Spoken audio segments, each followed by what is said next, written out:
गरीब मायका। मोहिनी के 3 बेटे थे। पति खूब अच्छा कमाता और बड़े घर के ऐश सब था मोहिनी के जीवन में। लेकिन एक चीज जो नहीं थी वो थी सुकून। मेरी बहन और मेरा भाई दोनों गरीब, लेकिन मैं मेरे पास तो नोट की बरसात है। तभी मोहिनी की बहन वीना उसके दरवाजे आ जाती है। अरे मोहिनी, कैसी है? मेरे घर में ना सिलेंडर खत्म हो गया है। तेरे पास तो इतने पैसे हैं, भरवा देना मेरा सिलेंडर। पैसे जैसे ही आ जाएंगे मैं दे दूंगी। तभी मोहिनी का पति राकेश आ जाता है। क्या है वीना, ये अपने घर की परेशानी हम लोगों के घर ना गाया करो। तुम्हारी बहन को तुम लोगों पर तरस आ जाता है और वो पैसे देने लग जाती है। मुझे ये बिल्कुल पसंद नहीं है। ओ जीजा जी, नहीं, मैं तो वो बस अच्छा, मैं चलती हूँ। वीना वहाँ से चली जाती है। उसके जाने के बाद, अरे कितना तो दे दिया। अच्छा जी, जरा 1000 तो देना। वो बिन्नी दीदी है ना, उनके घर जा रही हूँ। उनका पोता हुआ है तो मुंह दिखाई दे दूंगी। हाँ, उन लोगों के आगे तो शो ऑफ किया करो। वो खुद को बड़ा अमीर शो करते हैं ना, दिखा दे कि तू भी किसी से कम नहीं है। हाँ जी, इसी के लिए तो जा रही हूँ। मोहिनी तैयार होकर अपनी बुआ की बेटी के घर जाती है, जहाँ उसके पोते का कार्यक्रम चल रहा होता है। वहाँ वीना भी आई होती है। अरे वीना, क्या जरूरत थी यहाँ आने की?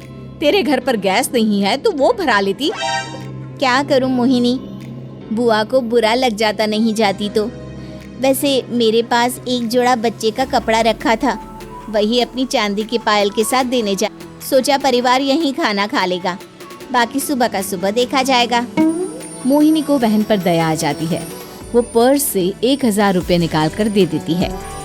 ले वीना, लेकिन पैसे वापस कर देना, तेरे जीजाजी हिसाब लेते हैं।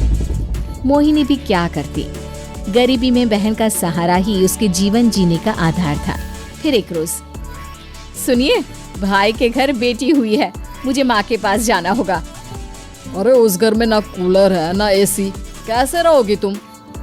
हाँ, वही सोच रही हूँ कि अकेली जाऊं, बच्चों को साथ ना ले जाऊं। चले जाओ, लेकिन ये जो तुम अपने गरीब परिवार से मिलने चली जाती हो ना, मुझे बिल्कुल अच्छा नहीं लगता। पता नहीं मैं भी कैसे मैनेज करती हूँ, लेकिन क्या करूँ। मोहिनी भाई भाभी के घर आती है। मोहिनी, क्या हो गया है माँ? मोहिनी को क्यों ऐसे बोल रहे हैं आप? अरे तू नहीं जानती अपनी ननद को, पैसे वाली है ना। मोहिनी को माँ की बात का बुरा नहीं लगता है, क्योंकि उसे पता ही नहीं चलता कि माँ उसे जली कटी सुना रही है। वो भाभी की बच्ची के साथ लेन देन करती है और वहाँ से चली जाती है। उसके जाने के बाद, माँ क्यों आप मोहिनी को इतनी सारी बातें सुनाती हो? भाई का बेटा बोल पड़ता है। माँ, क्योंकि दादी जानती है कि बुआ के अंदर घमंड है। सही बोल रहा है मोहन, बहू भले तुझे ना दिखे, लेकिन मुझे और मोहन को दिखता है कि वो कितनी घमंडी है। मोहिनी मायके आती है, जहाँ गरीबी के कारण चीजें कम होती हैं। इस मोहन के बच्चे को काम पर लगा दो ना, किसी दुकान या किसी होटल में। हाँ मोहिनी, बात तो सही है, लेकिन अभी मोहन को पढ़ना है। आखिर तुम भी तो अपने दोनों मेरे बेटों से कैसे कंपेयर कर सकती हैं आप? अरे वो तो कलेक्टर बनेंगे, वो मोहन को नौकरी में रख लेंगे क्यों? मोहिनी कुछ दिन और रहकर चली जाती है। धीरे धीरे दिन बीतता है। मोहन बड़ा होता है और कड़ी मेहनत से सफल भी हो जाता है। मोहिनी, माँ के जाने के बाद तो तुमने भाई भाभी के घर जाना छोड़ ही दिया, क्यों? वो क्या है ना, उन लोगों का घर छोटा है, मेरे बच्चे जाना ही नहीं चाहते। पर तुझे क्यों अचानक मायके की बात याद आ गई? यार मेरा तो मायका है, भाई भाभी है, मेरा तो आना जाना लगा ही रहता है। हाँ, क्योंकि तुझे आदत है ना ऐसे छोटे से घर में और कम पैसे में रहने की। वैसे क्या खबर है आजकल मायके की अपने?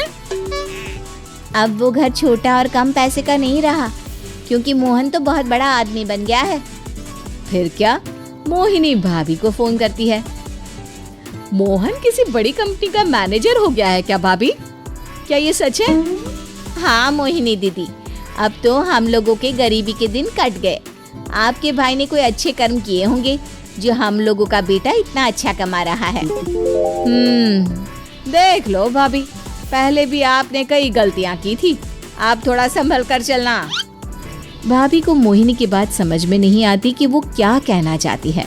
फिर एक दिन वीना मोहिनी से कहती है, मोहिनी, हमारा भतीजा मोहन अच्छा कमा रहा है, क्यों ना मैं अपने अरे बुआ का बेटा है ये सोचकर मदद तो करेगा ना।